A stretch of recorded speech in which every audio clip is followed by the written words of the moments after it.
Hi guys, I'm Woodcraft Hamster and I thought I'd do another quick camp food video for you today.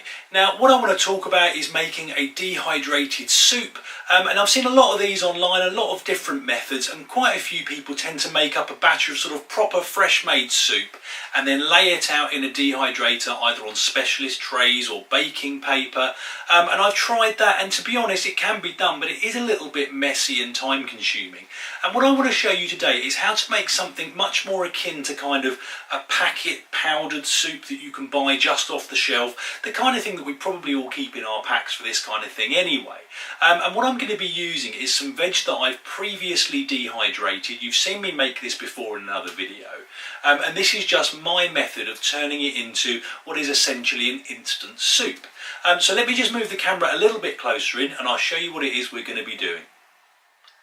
Right then guys, so this is the method I use. I've got a little blender here. It's one of these kind of fruit smoothie making things with some fairly coarse blades on there. I've also got a pestle and mortar to help sort of grind the powder down a little bit afterwards. And lastly, I've just got my pre-dehydrated veg. Now you've seen these in another video. I've always got these on hand whenever I've got kind of spare veg in the fridge or on the side that's sort of on its way to turning. I'll give it a quick blanch and dehydrate it, just so it means I haven't got to throw it away really. And the nice thing about this method is you can tailor it to your own tastes. You know, so obviously I dehydrate things that I know I like. I'm not a huge fan of things like tomato and certain things like that, so I tend not to use them. But obviously if you do, then absolutely, you know, dehydrate those. So to start off with, and as I say, this is just really simple. So I've got some dehydrated carrots. Now obviously they don't look particularly nice because I dehydrated them some time ago. They're still perfectly fine, there's nothing wrong with them. They just lose their colour after a while after being dehydrated. So I'm going to get a couple of handfuls in there, and what I should say is a little bit of this does go quite a long way. Next up, I've got some dehydrated garlic. Now the garlic does give this a particularly good kick. It's also quite a strong flavour, so I use a lot less of that. Sure these are not going to fall over. I have got some, what is this, dehydrated leek. Again, I quite like these. A couple of small handfuls of those. I've got, out. I've got some dehydrated sweet corn. You could use dehydrated or dried peas, you know, whatever suits your fancy really. And then lastly, get that on there, I've got some dehydrated onion. So that all goes in there. I'm going to throw in a little bit of salt and pepper, just because I like my soups to be a little bit seasoned.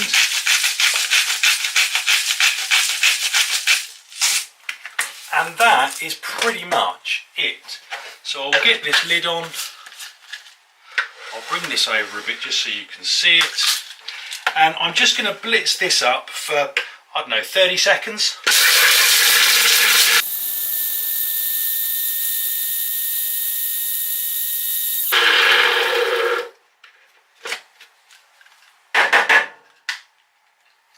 So you can kind of see, at least around the sides where it's powdered up. If I just get this open, so you'll see there's quite a few bits in there still.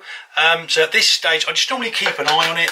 I'll give it another blitz. You're never going to get rid of all the bits in here.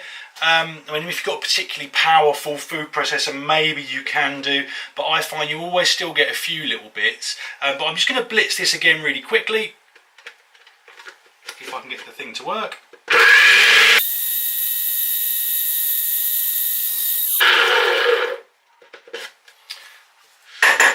Let's see how we're getting on.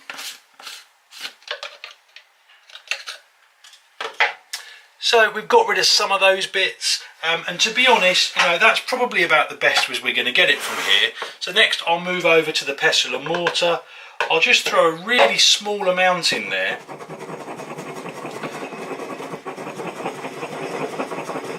And just grind it down as much as you can. obviously the more time you spend now, the less potentially lumpy it will be, the fewer bits. Depends, you know, you might like a little bit of texture in your soup, and if that's the case you can just take it straight from the blender.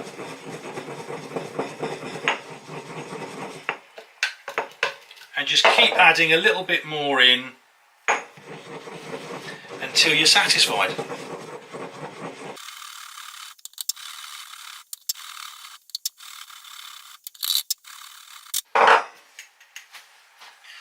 So there you go guys, that's now much more powdered down. There's still a few bits in there, but that's fine.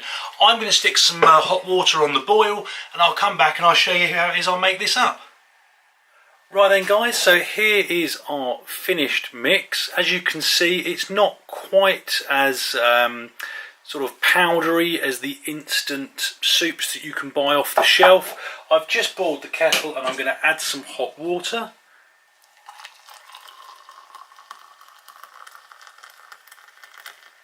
And I'm just going to leave that for probably 4 or 5 minutes and give it a stir every now and again. It's going to be quite a thin soup, you know, pretty similar to sort of packet mix, but even straight away I can really smell the flavours coming out of this. You know, at the moment you can see a lot of little bits in there, and there will be some, and obviously the finer you sort of blend and grind this, you know, the less bitty it will be. So just quickly guys, while we're waiting for that soup to sort of rehydrate itself, I just want to show you a quick trick. These are the vacuum seal bags that you've seen me use before. I've just cut them down, sealed round 3 of the sides. I've made them small enough to make them kind of single use for these soups, and essentially all you'll do, I would say probably if you're using a normal sort of standard type mug or canteen cup, 2 tablespoons of this will be absolutely ample. Move these out of the way. So you can see, I mean, it looks like quite a lot in there. I like these to be like a little bit, almost have a little bit of texture in them. And really all you're going to do is take your dehydrator, line it up, lock it down and seal it.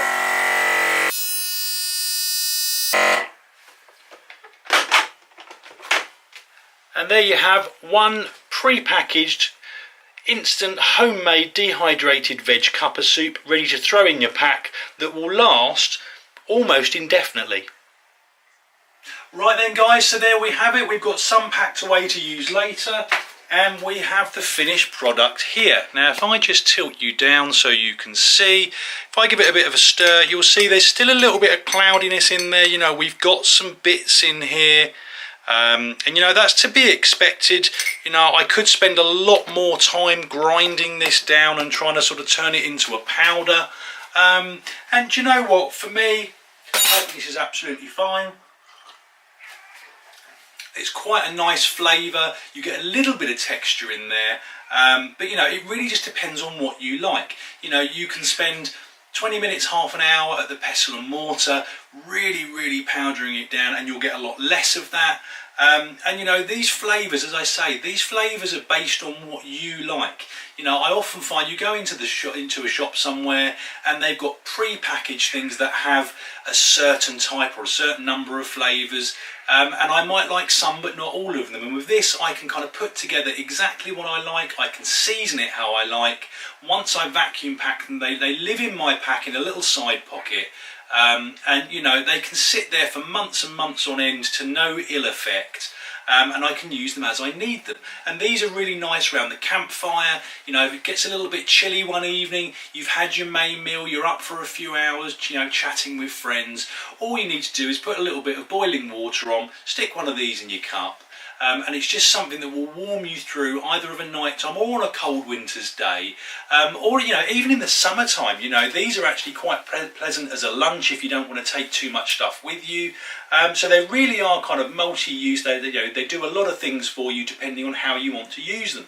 So I hope it was useful, guys. It was meant to be a quick episode that sort of rambled on a little bit, but that is how I make my dehydrated vegetable instant soup.